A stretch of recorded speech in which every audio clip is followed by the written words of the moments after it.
Gjesi zotri Gosalcit, faleminderit që sot jemi ne. Mirëmëngjesi edhe për ju në studio. Atëherë, jemi duke përjetuar ndryshim të temperaturave përsëri, një të temperaturave reshje të shiut, ku, si që kemi po edhe gjatë ditës së djeshme, kemi raportuar edhe për problemet që kanë shkaktuar këto reshje. Çfarë modi do të kemi gjatë këtyre ditëve? E kemi diskutuar edhe në paraqitjet tona të kaluara që do të thotë sasia e reshjeve që ka qenë në muajin janar.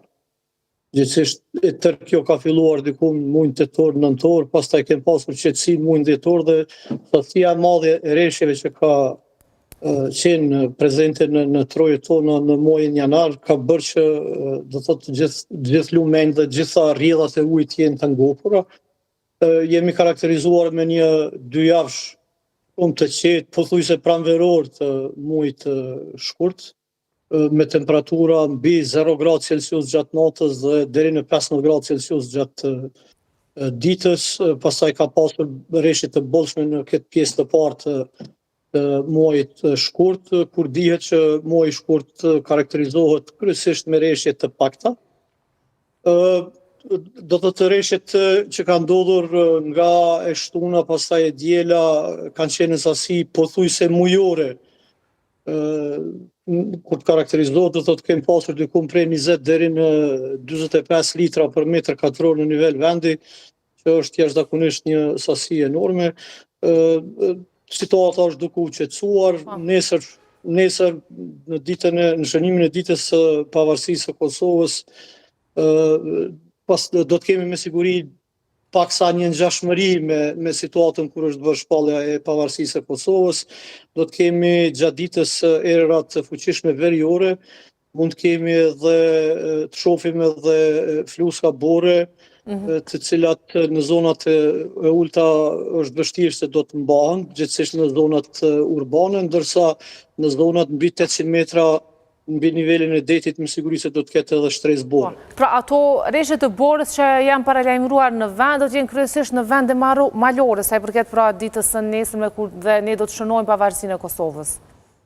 Kryesisht do të jenë në viset malore, edhe nëse do të ketë në zona urbane diku, ajo borë do të venitet shumë shpejt qysh ditën e mërkur, me që do të ketë prezencë të diellit gjatë ditës së mërkur, ditës së ejte, pastaj kthehen përsëri reshjet e shiut ditën e premte, dhe ekziston mundësi potencial që orët e para të ditës së shtunë të shohim një shtresë bore, një shtresë shumë të hollë bore. Pastaj java do të vazhdoj nga e shtuna, gjithsesi nga e diela në vazhdim, do të kemi net tipike me temperatura negative dhe prezencë më të madhe të diellit, me që këta 2 muaj kem pasur dinamizëm të motit dhe ka pasur më tepër vranësira, pastaj reshje. Do të kjo pjesa e fundit të shkurtit besoj që do të jetë paksa më qetë me prezencë më të madhe të rrezeve të diellit. Pra do të kemi më shumë rreze dielli, por prap temperaturat nuk do të jenë aq të larta edhe në pjesën e fundit të muajit. Jo, gjatë natës do të jenë negative, do të nga -2 deri në -6 gradë Celsius, ndërsa gjatë ditës me që jemi ende herët, është muaj shkurt, do të dimri është këtu, ende tek ne është prezent dhe dim të na tregoj dhe të na jap sinjale që jemi ende herët, jemi ende në muajin shkurt. Që kur jemi futur në muajin shkurt, keni thënë që ky muaj është më ndryshe se sa muajt shkurt në të kaluarën, për shkak se nuk do të ketë tifa, do të ketë më shumë reshje. Si të ndikojnë këto reshje pastaj edhe për pranverën apo verën? Po informacionet që po i shohim pothuajse të gjithë përmes mass mediave na tregojnë që ujëmbledhsat janë pothuajse të mbushur. Është një informacion jashtëzakonisht i mirë.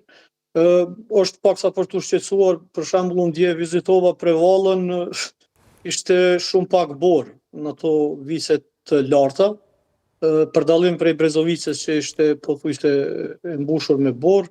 Do të thotë është një situatë, siç e potencova jo, zakonshme në ndikimin e erërave jugore dhe në efektin e cikloneve nga Mezeu, do të thotë kem pasur sasi të bollshme të reshjeve, ndoshta keni pa edhe gjelbrimi pothuajse nuk është venitur fare, do të thotë shtresat e barit janë pothuajse të gjelbërta dhe një dimër tipik i butë i mirë i përshtatshëm përpos atyre vërshimeve që kanë prekur shumë familje përgjatë vendit tonë dhe kanë shkaktuar të lashe.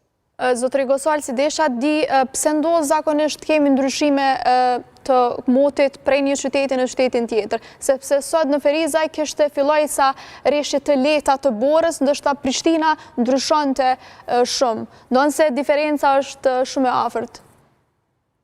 Diferenca mes Prishtinës dhe Ferizajt është diku rreth 35 kilometra në vijë ajrore.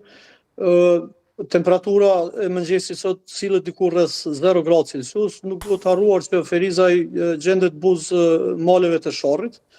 Do të thotë që atje ajri dhe temperaturat ekstreme negative ndonjëherë mund të shënojnë, mund të jenë më të ulta se sa në zonat e tjera. Është një proces meteorologjik krejt normal, do të thotë vende varësisht prej konfiguracionit gjeografik të terenit mund të ketë rreshje. E thash edhe potencova për shembull edhe ditën e nesërme që diku mund të ketë shtresë bore, po nuk do të thotë që i tërë vendi do të mbulohet nga petku i bardhë. Mirë, zotëri Gosualci, faleminderit shumë për këto informacione që na i sollen në këtë mëngjes. Nëse nuk edhe ndonjë pyetje tjetër Enes. Shpresojmë që motit në mos të ndalojnë marsh edhe në festime. Nuk besoj, apo jo. A do të ndaloj apo jo, sepse do të kemi festë, por ndryshe prej viteve të kaluara, Gosualci, kësaj radhe përveç festës, do të kemi edhe një marsh apo një protest që është ftuar gjithë populli i Kosovës të marrë pjesë për të dalë në ndihmë në farë mënyrë edhe i shkretëve të ushtrisë shqiptare të Kosovës. Qysh në orët e para të mëngjesit, do të thotë tash po flas vetëm për Prishtinën, do të ketë rreshje të shiut. Rreshje të shiut të ftofta, në kuptimin që temperaturat nuk do të jenë shumë të larta, do të thotë temperaturat do sillet nga 2 deri në 5 gradë. Pastaj gjatë ditës do të kemi kthim të erës në veriore, e cila do ta bëjë ndjeshmërinë ndaj temperaturave jashtëzakonisht të ulët. Ndjeshmëria e temperaturave do të jetë shumë e ulët, kështu që pjesëmarrësit e atij marshi ftohen që të përgatiten të vishën mirë dhe nuk besoj që do të ketë lashe të tjera. Por rreth orës 14 nuk pritet të ketë rreshje shiu të paktën. Besoj që në atë periudhë duhet të ketë flusë kabore ose sklot, përzierje sklot me shi me burr. Por rënje të temperaturave nuk do të ketë apo jo? Temperatura do të jetë mbi 0, temperatura do të jetë mbi 0 gradë Celsius. Mirë po ndjeshmëria e erës, efekti i erës do të bëjë që të ndihen temperaturat në kontakt me ajrin shumë të ulta. Qartë. Atëherë, besoj kanë marrë mjaftueshëm informacione gjithë ata që nesër kanë vendosur të marshojnë, por pse jo edhe të festojnë gjatë ditës së nesërme në përvjetorin e shpalljes së pavarësisë së Kosovës. Zotëri Gosualci,